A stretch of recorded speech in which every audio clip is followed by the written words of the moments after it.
میرے رسول کریم صلی اللہ علیہ وسلم کی بارگاہ میں صحابی نے آ کے عرض کی، یا رسول اللہ میں بڑی اچھے طریقے سے وضو کرتا ہوں، ٹائم نکال کے مسجد آتا ہوں، حضور میں پابندی سے پڑھنے کی کوشش کرتا ہوں، لیکن اے معصوم آمنہ یا رسول اللہ میرا نماز میں دل نہیں لگتا، حضور میری طبیعت نہیں جمتی، میرا دوڑ جانے کو دل کرتا ہے، کوئی نسخہ بتلائیے۔ محبوب نے فرمایا تو اپنی نظر کو پاک کر لے، تیرے نبی کا وعدہ ہے تیرا نماز میں دل لگنا شروع ہو جائے گا۔ اپنی نظر میں پاکیزگی۔ صلی اللہ علیہ وسلم نے ارشاد فرمایا، سونا مسلمان وہ ہے کہ جس کام سے اس کا مطلب نہیں اس کام کو چھوڑ دے۔ اور نبی کریم صلی اللہ علیہ وسلم نے فرمایا، قیامت کے دن زیادہ گناہ ان لوگوں کے ہوں گے جو زیادہ فضول باتیں کرتے تھے، ان کے گناہ زیادہ ہوں گے۔ فضولیات سے بچیں، اپنے اوقات کار زندگی میں مرتب کریں۔ ہم پتہ کیا کہتے ہیں، ایک منٹ میں آیا تو ایک منٹ ٹھہر، میں یہ محاورہ ہے ہمارا، ایک منٹ دے ذرا مجھے۔ تو میں اکثر دوستوں سے کہتا ہوں کہ جو ایک منٹ ہے نا، اسے کیوں ضائع کرتے ہو؟ کیوں کہتے ہو ایک منٹ ٹھہر؟ کیوں ٹھہرے بھائی؟ آپ کو پتہ ہے منٹ میں کیا ہوتا ہے؟ ایک منٹ میں 6 دفعہ سورۃ اخلاص پڑھی جا سکتی ہے اور 2 قرآن پاک پڑھنے کا ثواب ہے۔ ایک منٹ کے اندر 26 مرتبہ کہا جا سکتا ہے سبحان اللہ و بحمدہ سبحان اللہ العظیم۔ اور یہ وہ کلمات ہیں کہ نبی پاک علیہ السلام نے فرمایا زبان سے کہنے آسان ہیں، میزان عمل پر ان کا بڑا وزن ہے، اور یہ تمہارے رب کے بڑے پیارے جملے ہیں، اللہ کو بڑے محبوب ہیں یہ کلمات۔ آپ دیکھیں سبحان اللہ، الحمدللہ، اللہ اکبر، یہ کتنی دفعہ پڑھا جا سکتا ہے؟ ایک منٹ کے اندر کئی دفعہ پیار سے ماں باپ کی زیارت کی جا سکتی ہے، اور جتنی بار زیارت کرو پورے حج کا ثواب ملتا ہے۔ ایک منٹ کے اندر فون اٹھا کے کسی مریض کی عیادت کی جا سکتی ہے۔ اور میرے نبی پاک صلی اللہ علیہ وسلم نے فرمایا، جب تم مریض کی عیادت کرتا ہے تو خدا کی رحمت کا دریا بہہ رہا تھا، تو نے اس میں غوطہ لگا لیا ہے۔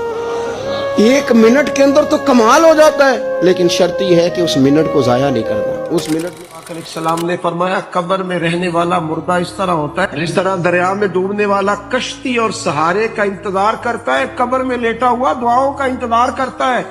وہ وہاں لیٹا انتظار کرتا ہے کہ میرا بھائی میرے لیے دعا کرے، وہ انتظار کرتا ہے کہ میرا بیٹا میرے لیے دعا کرے، وہ انتظار کرتا ہے کہ میری بیٹی میرے لیے دعا کرے۔ دعا وہ قیمتی تحفہ ہے جس وقت قبروں میں جانے والے بھی انتظار کر رہے ہیں۔ کوئی دعا کرے، کوئی دوست دعا کر دے۔ اگر کسی کے بچے لیٹے ہیں تو وہ ماں باپ کی دعاؤں کے منتظر ہیں، دوست لیٹے ہیں تو دوستوں کی دعاؤں کے منتظر ہیں۔ اور میرے نبی کریم علیہ السلام نے فرمایا، جب تم دعا کرتے ہو اس طرح دریا میں ڈوبنے والے کے ہاتھ سہارا آئے تو اسے خوشی ہوتی ہے، قبر والے کے پاس دعا پہنچتی ہے تو اسے خوشی ہوتی ہے۔ ان کے لیے دعائیں کریں۔ میرے نبی پاک علیہ السلام نے فرمایا، میری امت قبروں میں گناہگار جائے گی، نکلے گی تو نیکوکار۔ میرے نبی پاک صلی اللہ علیہ وسلم نے گھر ٹوٹنے سے بچانے کا نسخہ پہلے یہ بتایا، فرمایا خالی دولت دیکھ کے شادی نہ کرنا، دولت متکبر بنا دے گی، اور خالی حسن دیکھ کے شادی نہ کرنا، حسن آدمی کو سرکش بنا دیتا ہے۔ حضور کیا دیکھے؟ فرمایا دین دیکھ کے شادی کرنا، اللہ تمہارے لیے برکت پیدا فرما دے گا۔ دین دیکھ کے نکاح کرو، دین دیکھ کے نکاح کرو۔ محبوبہ یہ دین والا لفظ کس کے لیے ہے؟ فرمایا ادھر آؤ، کائنات میں اگر اللہ نے سب سے شان والی بیٹی دی ہے تو مجھے دی ہے، اور میں اس علی کو دے رہا ہوں جس کا مکان بھی کوئی نہیں، کاروبار بھی کوئی نہیں، جس علی کا بظاہر کوئی بینک بیلنس نہیں، کوئی مربع نہیں، کوئی شے نہیں۔ حضور علی کے پاس کیا ہے؟ فرمایا میرا علی عشاء کے بعد قرآن شروع کرتا ہے تو فجر سے پہلے ختم کر دیتا ہے۔ میرا علی صبح کی نماز کے وقت تلاوت شروع کرتا ہے تو ظہر سے پہلے قرآن مجید پڑھ دیتا ہے۔ فرمایا رزق کھاتا ہے، تھوڑا کھاتا ہے پر حلال کا کھاتا ہے۔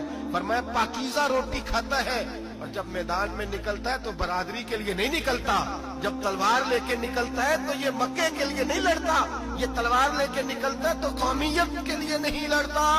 بابو کس لیے لڑتا ہے؟ فرمایا یا خدا کے لیے لڑتا ہے یا محمد مصطفیٰ کے لیے لڑتا ہے۔